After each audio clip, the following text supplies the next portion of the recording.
Welcome to this Zentangle Quickie. My name is Heather Hartwick Gladden. I'm a certified Zentangle teacher. And today we're going to take a look at the Tangle Snowflake 6 from CZT Barbara Duel Johnson. You know, it's so interesting. And I think Barbara sent me 13 of these. And they're all just a little bit different, but just like a regular snowflake. There is no two alike. And so even using, we have only 5 elemental strokes in Zentangle. And you think of all of the the plethora of tangles created by those and combinations thereof, we should say, of those elemental strokes, we can just have, lots. And so, Barbara, in her creativity, she has come up with these, and she says, well, things pop in her head, and so she, puts them down and makes a tangle. Okay, great. And so this one starts with an orb in the center. And then too, what's fun with everything Zentangle is you can play with the dimensions. You could have this small, you could have it extra large, completely up to you. All right, then we are going to put 6 spokes because snowflakes are 6-sided. When you do these spokes, there's nothing at the top of them, so it's okay to have them be a little long. All right, now, and I think, Barbara had, and somebody else had also recommended, because I was like, I have trouble with I'm going to fit 2 in here. Oh, I'm just going to, hold my breath and hope for the best. You can, and you can think of an analog clock, and, unfortunately with digital, and maybe younger people, it's like, this is 2 o'clock, and, so you have, noon, 2, 4, 6, 8, and 10, right? So if you can think about that, that does help. It sort of kind of helps because it's still like, well, wait, where would it be? So so if I'm picturing one here, I still just try to, let's see if I can just fit 2 in. However, whatever works for you. And if they're not even, don't worry about it. Okay. I like to share even thinking about that, it's still, it's not even, but you know what? The thing is with Zentangle, we are not looking for perfection. It's just to do, and it's fun. All right. So after you have these, then in between, we're going to put little diamonds. And I found the best way to do this, or the best way for me, let me say it that way, is to start with a V, and sometimes maybe starting on the orb, and then come up. Like I'm doing each, and actually then I do north-south, because that way I can do them upside down.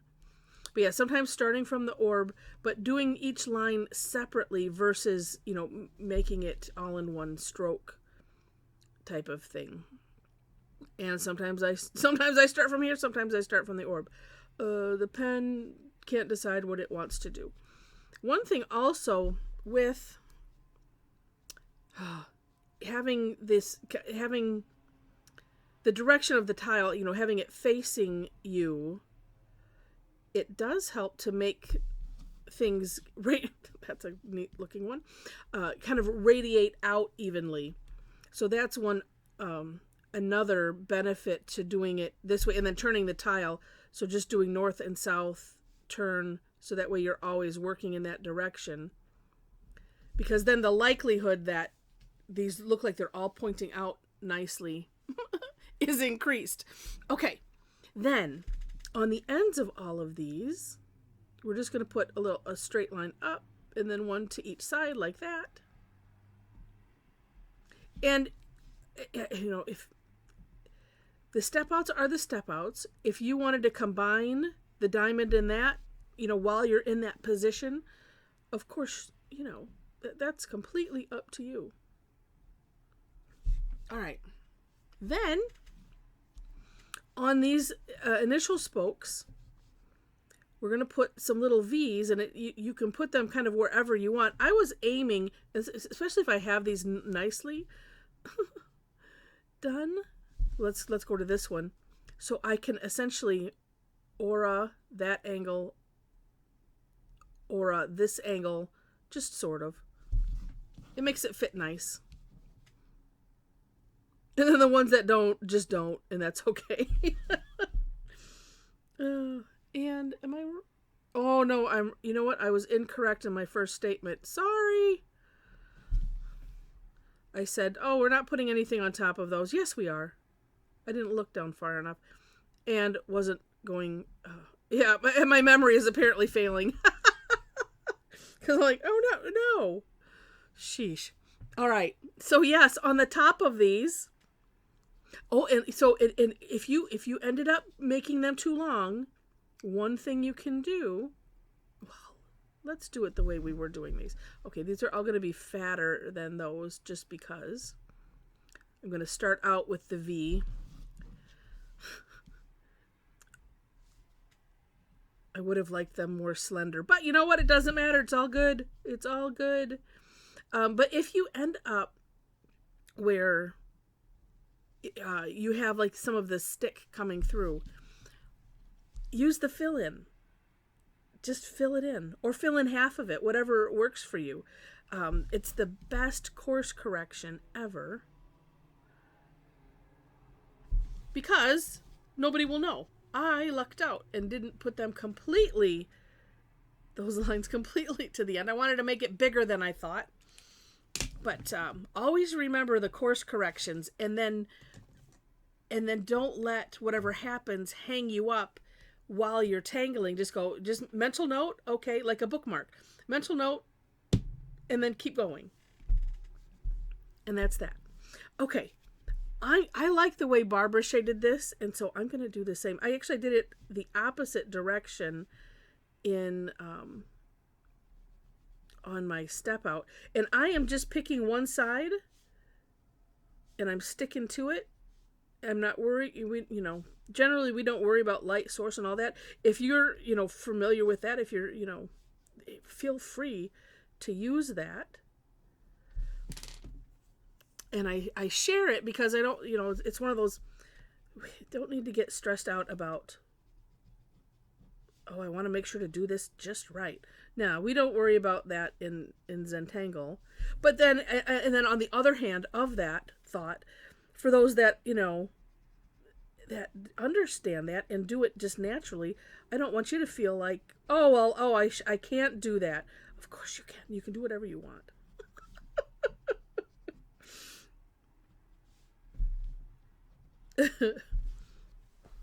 And look at that. It looks neat. It looks neat. I think the biggest thing about Zentangle, and I'm bringing this up because of what I just said, is that, and my mission in it, because not being an artist and getting so much out of it, and just the, oh my gosh, I did that with my hands feeling, and the conquering art class feeling. I want to make sure that everybody has that experience. And it doesn't matter whether you have art background or not. It all fits in, and it's all wonderful. And if we work to do that, work to just be ourselves, learn from each other, be inspired by each other. And I have learned so much. I sometimes I sit back and I'm going, it's just amazing. And I usually share that on here when something turns out like, wow, that's neat. It's just a remarkable art form that transcends